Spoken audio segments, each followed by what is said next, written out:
Hello, everyone, and welcome to the next episode of the Shameless Freedom Podcast. And today I want to talk about performance expectations and the pressure that is placed on us, whether you are a man or a woman.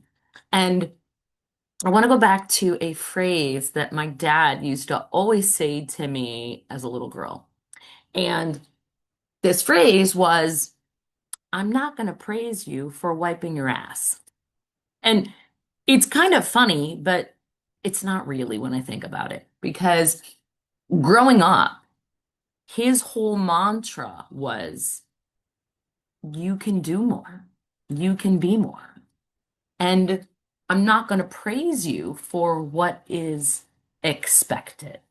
So, of course, if you're a little kid and you're going to learn how to use the bathroom, you're going to get praised for wiping your butt. However, when it's something that you should already know how to do, then I don't want to say you don't deserve praise, but there's no reason for that praise or that acknowledgement or accolades. And I bring that up because I think many of us have similar but different examples that things that our parents may have shared with us in regards to expectations. And there is a pressure that is put on us to exceed those expectations. And when you live in an environment where the focus is on always doing, being more, reaching that next level, try harder. One of the things that I have heard for years, right? Like, you have to go through the tough stuff, right? Like, if you're not pushing harder, then you're not going to evolve. Like, you have to go through the storm in order to come out the other side and tell your mind to tell your body to get better and just push through it. And is that a way? Like, you can do that, but let me tell you, after a while, it's not going to be sustainable. And it also creates patterns of performance issues in all areas of your life. So if you have been taught that you're only to receive praise, accolades if you do something like exceptional, then you are going to continue to create patterns of over responsibility, of carrying more than you need to, just in general.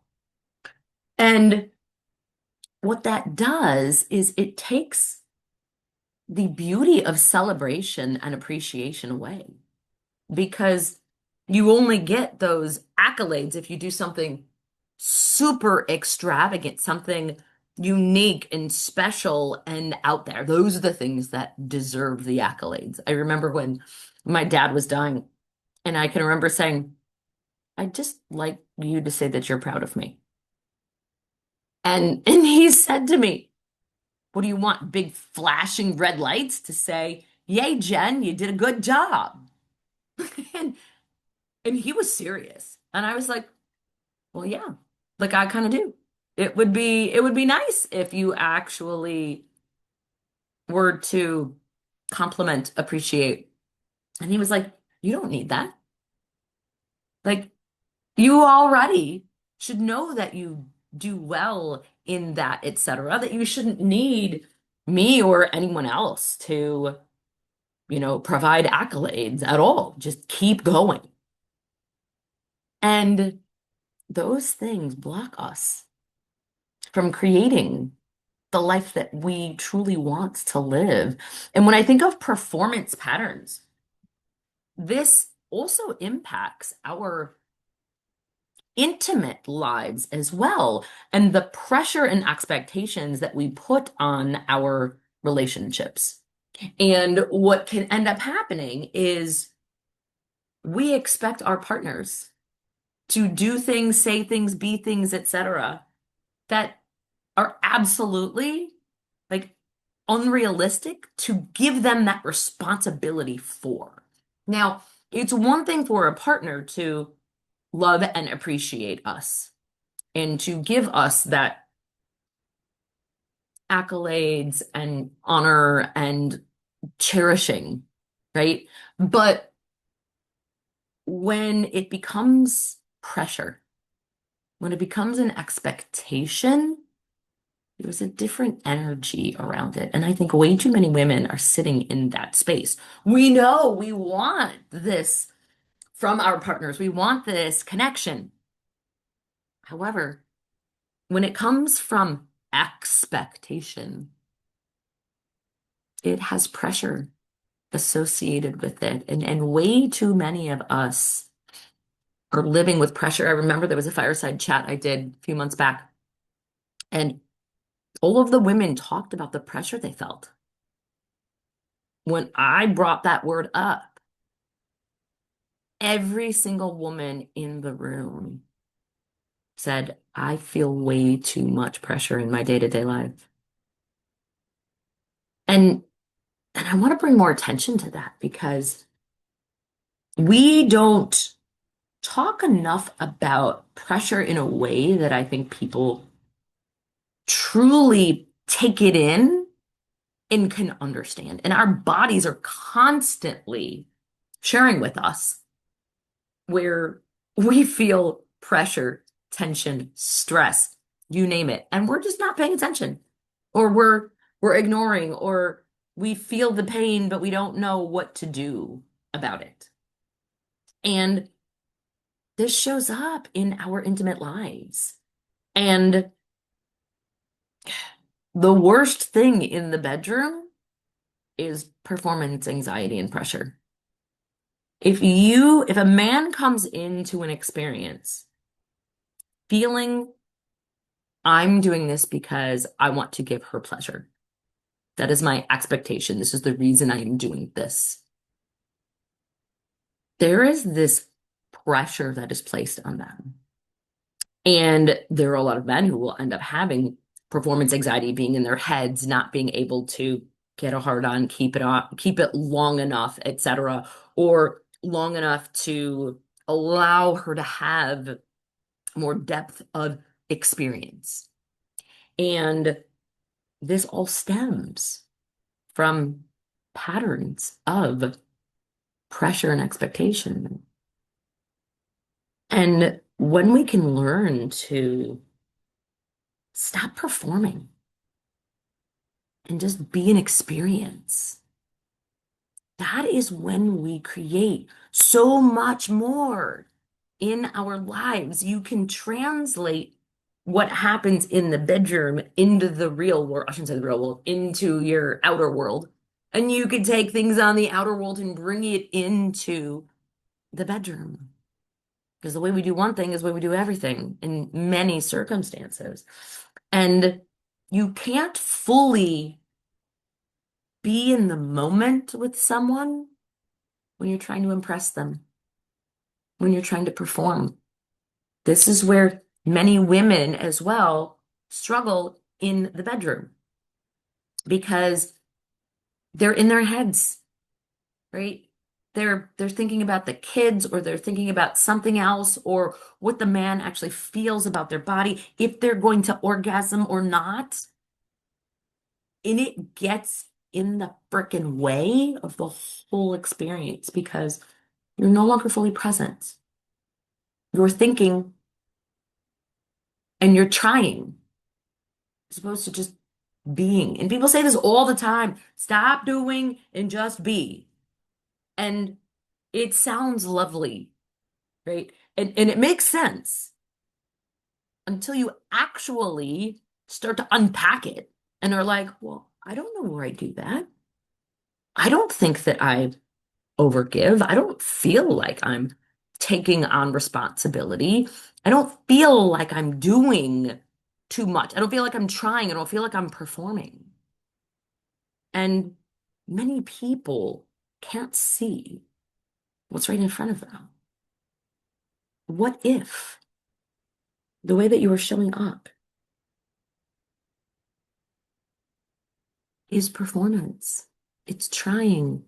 It's you have been trained to earn love, to reach that goal, to reach that outcome, that expectation.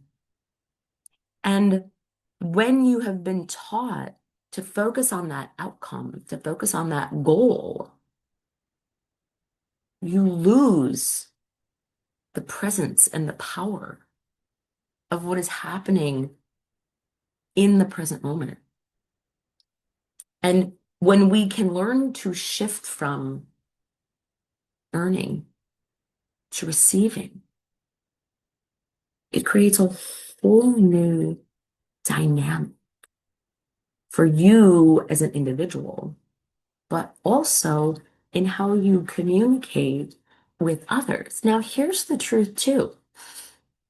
This is not just about bedroom performance, but you can use bedroom performance as inputs into this performance pattern issue.